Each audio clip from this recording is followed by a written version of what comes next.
মালদা বিডিওর দাদাগিরি, কর্তব্যরত চিকিৎসককে মারধর, হাসপাতালে ঢুকে মারধর করার অভিযোগ।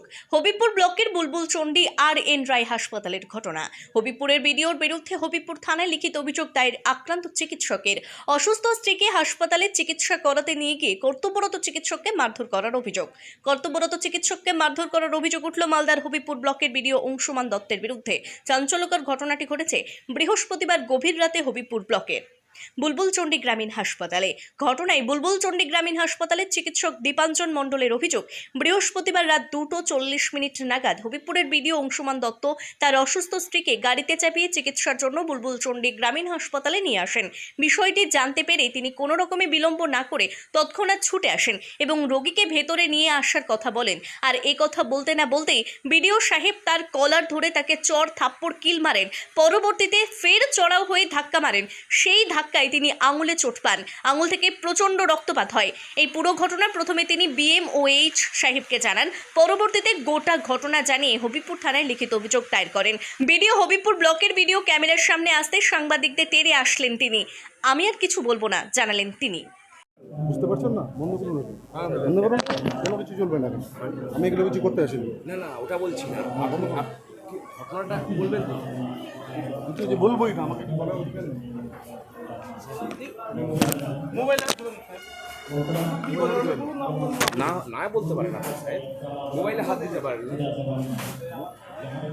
কি বলবো? আপনার বলারও অধিকার আছে, না বলারও অধিকার আছে। আপনার বলারও অধিকার আছে, না বলারও অধিকার আছে, কিন্তু আপনি ক্যামেরায় হাত দিতে পারেন না সাহেব। ঠিক করছেন না।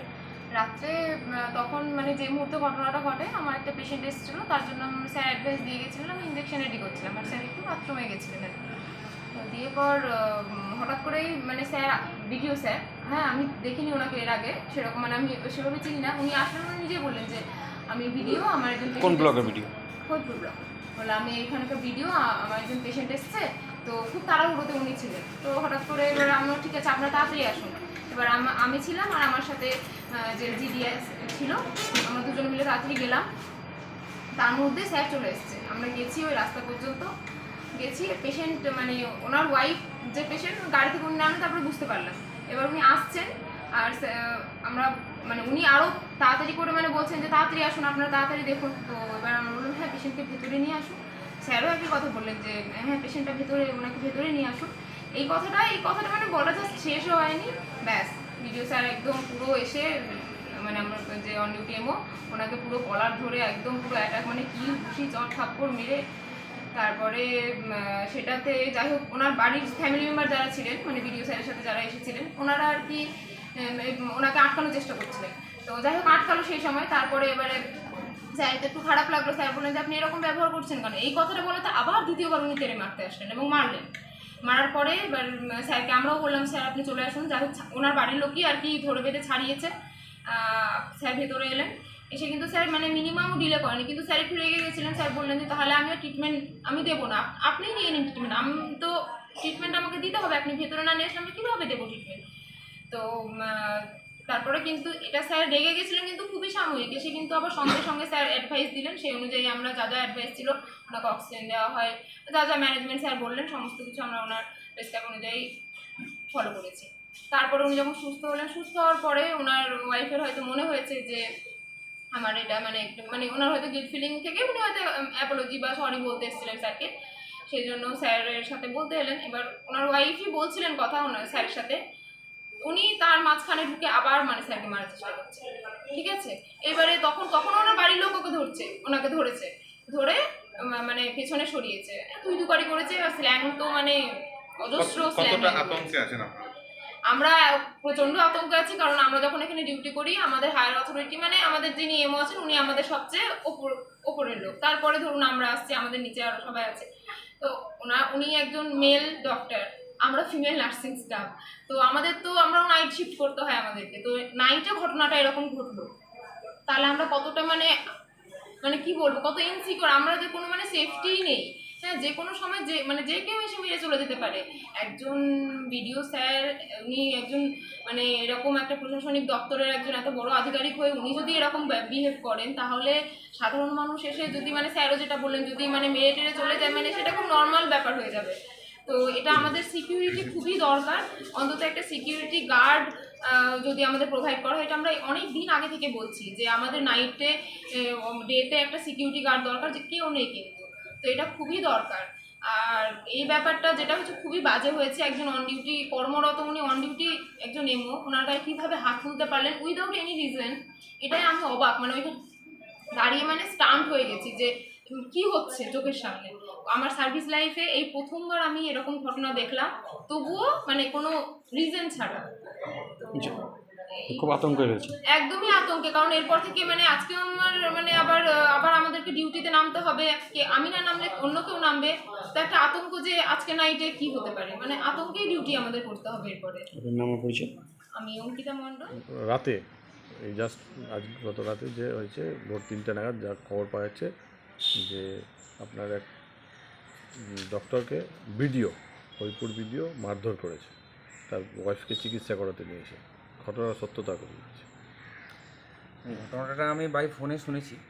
অন ডিউটি কি ডক্টর শুনেছেন? যে উনি এতে ছিলেন, উনি কে ডিউটিতে ছিলেন, ডক্টর দীপাঞ্জন মণ্ডল। হ্যাঁ, ওনার ডিউটি ছিল নাইটে, ঠিক আছে, এখন সকাল 8টা অবধি। তো উনি ডিউটিতে থাকাকালীন বিডিও সাহেব নাকি ওনার স্ত্রীকে নিয়ে এসেছিলেন এখানে চিকিৎসা করানোর জন্য। তো সেক্ষেত্রে কোনো একটা ঘটনার সাপেক্ষে হচ্ছে যে বিডিও সাহেব নাকি ডক্টর দীপাঞ্জনের গায়ে হাত তুলেছেন, এবং সেই ব্যাপারটা আমাকে বাই ফোনে জানিয়েছেন। জানানোর পরে হচ্ছে যে সেটা আমি তখন আমার ঊর্ধ্বতন কর্তৃপক্ষকে জানিয়েছি। এখন কী ব্যাপারটাতে ঘটেছে, কোথায় কী ঘটেছে, তদন্তর ব্যাপার আছে একটা, সেটা আমাদের রেসপেক্টেড সিএমও স্যার জানিয়েছেন যে ওনারা সেটা দেখবেন ডিস্ট্রিক্ট লেভেল থেকে, এবং ওনারাই সেই ব্যাপারটা নিয়ে তদন্ত করে হোক, যেটা ইনস্ট্রাকশন দেবে আমরা সেইভাবে এগোব। আপনার তো হাসপাতালে সিসিটিভি আছে। হ্যাঁ, সিসিটিভি আছে, ক্যামেরা লাগানো আছে, ঠিক আছে। এখন দেখতে হবে যে কী এখন ঘটেছে, ঠিক আছে। অফিস টাইমটাতে আমরা গিয়ে দেখবো দরকার পড়লে। এবং আমাদের রোগী কল্যাণ সমিতির চেয়ারম্যান যিনি আছেন, আমাদের রেসপেক্টেড সিএমও স্যার বললেন ওনার সঙ্গে নিয়ে এবং ডক্টরদেরকে নিয়ে একটা মিটিং করতে, আলোচনা করতে, কী ঘটনা ঘটেছে সেই সাপেক্ষে তখন এটা আলোচনা হবে। সেই ব্যাপারটা আমরা জানাবো আবার ডিস্ট্রিক্টে, জানালে সিএমও স্যার যেভাবে ইনস্ট্রাকশন দেবে বা যেভাবে ব্যবস্থা নেবেন সেটা আমরা। সাহেব, পুলিশে তো অভিযোগ হয়েছে। হ্যাঁ, আমি ডক্টর দীপাঞ্জনের কাছে জানতে পারলাম উনি লিখিতভাবে পুলিশের সঙ্গে পুলিশকে একটা এফআইআর কপি সাবমিট করেছেন। আপনাকেও জানিয়েছেন লিখিত? হ্যাঁ, এটা লিখিতভাবে আমাকে একটা কপি দিয়েছেন, ঠিক আছে। এবং উনি যে পুলিশকে জানিয়েছেন সেটা যাই হোক আমি জানতাম না, উনি সেটা লেটার করেছেন, আমি জানতে পারলাম এখন। তো সেটা আমি দেখি, আমি স্থানীয় এখানকার রোগী কল্যাণ সমিতির চেয়ারম্যান আছেন, সভাপতি ম্যাডাম আছেন, এবং বিডিও সাহেবও আছেন, হয়তো সবাইকে নিয়ে একবার বসবো, কী ব্যাপারটা ঘটেছে না ঘটেছে সেটা তদন্ত হবে, এবং এই ব্যাপারটা একটা রিপোর্ট করে আমরা স্টেটে পাঠাবো। আপনি তো বিডিও সাহেবের সঙ্গেও আলোচনা করেছেন বাই ফোন, উনি কী বলেছেন? না, উনি অ্যাকচুয়ালি এই ব্যাপারটা উনি সেরকম কিছু বলেননি। হ্যাঁ, উনি যে চিকিৎসা করতে এসেছিলেন ওই মুহূর্তে আমাকে ফোন করেছিলেন অ্যাকচুয়ালি, যে ওনার চিকিৎসা করতে একটু প্রবলেম হচ্ছে, ওনার বক্তব্য জন্য একটু হয়তো দেরি হচ্ছিলো বা এরকম কিছু ব্যাপার। তো আমি সেই ব্যাপারটাও দেখবো যে কোথায় আমাদের কোনো গাফিলতি ছিল কি না, কারণ তদন্তটা সব দিক থেকে হওয়া দরকার আছে। সেদিন ব্যাপারটা টোটালটাই হয়তো সিসিটিভি ক্যামেরার সঙ্গে নিয়ে বসবো এবং সমস্ত ডক্টরদেরকে নিয়ে বসবো। বলছি যে এই যে মারধরের অভিযোগ উঠছে, বিডিও অংশুমান দত্ত আপনার এমওকে কর্তব্যরত এমওকে মারধর করেছে, এই যে অভিযোগ উঠছে, এটা কিভাবে দেখছেন? না, দেখুন, একজন অন ডিউটি মেডিকেল অফিসার যিনি হচ্ছেন যে মানে কঠিন একটা পরিস্থিতির মধ্যে দিয়ে চিকিৎসা করছেন, হ্যাঁ, অসহায় রোগীদের, সেক্ষেত্রে তো হচ্ছে যে কোনোভাবেই তাদের উপর অ্যাসল্টেড হবে সেটা আমরা কখনো মেনে নেব না, বুঝলেন তো। তো সেই ক্ষেত্রে হচ্ছে যে আমার হসপিটালে আমার মেডিকেল অফিসারের ওপর যদি কোনো রকমভাবে টর্চার হয় বা যে কোনো রকমভাবে হেনস্থা হয় উনি, তাহলে সেটার ব্যবস্থা, সঠিক ব্যবস্থা হওয়া উচিত। কারণ ওনারা এখানে 24 ঘন্টা হচ্ছে পরিষেবা দিচ্ছেন, সেক্ষেত্রে ওনাদের যদি হচ্ছে সেফটি সিকিউরিটি এনশিওর্ড না হয় তাহলে তো তারা চিকিৎসা পরিষেবা দিতে পারবেন না। একটা মানে এবং ব্লকের কর্তা, উনি বিডিও ব্লকের কর্তা, উনি একজন ডাক্তারের উপর গায়ে হাত তুলছেন, এটা কীভাবে দেখছেন? না, এটা যদি এই ঘটনাটা ঘটে থাকে তাহলে খুব খারাপ হয়েছে, ঠিক আছে, কারণ উনিও একজন প্রশাসনিক লেভেলের কর্তা এই ব্লকের। বরং হচ্ছে যে ওনার কাছ থেকে আমরা এটা আশা করব যে উনি আমাদেরকে সেফটি সিকিউরিটির ব্যাপারটা ইনশিওর করবেন, যাতে করে আমাদের ডক্টরেরা ঠিকঠাকভাবে চিকিৎসা করতে পারে, নিজের কাজগুলো করতে পারে। সেক্ষেত্রে উনি যদি গায়ে হাত তোলেন বা কোনোভাবে অ্যাসল্ট করে থাকেন তাহলে এটা কোনোভাবে মেনে নেওয়া যায় না। ঠিক স্যার, আপনার আপনার নাম নাম? আর ডেজিগনেশন? আমার নাম ডক্টর বাবর আলী, আমি block medical officer of health Habibpur.